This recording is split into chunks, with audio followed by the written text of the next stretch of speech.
So summer is drawing to a close. We're getting into our fall routines. Kids are back in school. Programs are starting back up. And this Sunday is sort of that hinge point of Labor Day weekend. And we recognize that this is a time of transition for all of our families.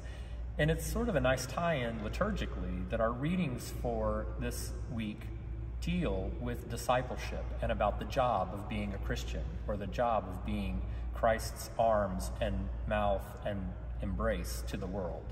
So we have sort of a nice way to acknowledge our work, our labor as Christians, ministering to the world around us. We'll have in our first reading a passage from Jeremiah where God likens himself to a potter and talks about fashioning us. And again, it's that idea of forming our discipleship, forming our lives. And then Jesus has this rather shocking narrative where he says that anyone who doesn't hate mother and brother isn't good enough for discipleship.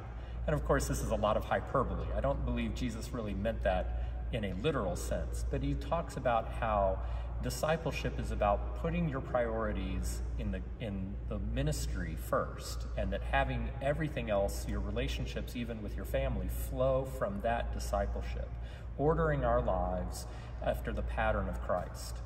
So those will be the thoughts that we'll be picking up in our collects, our prayers, as well as our music this Sunday. We'll be coming in, it's also because of it being Labor Day, and again, that transition from summer to fall, we're going to be singing some of our most popular and familiar music, both the hymns and the anthems. We're going to come in singing When Morning Gilds the Skies, this really beautiful Victorian hymn and tune.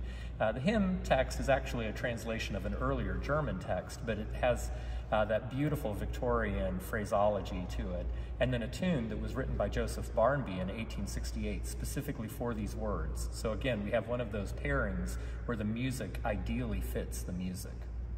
We'll also be singing, the choir will be singing at the offertory a very familiar anthem, C. Hubert H. Parry's setting of Dear Lord and Father of Mankind.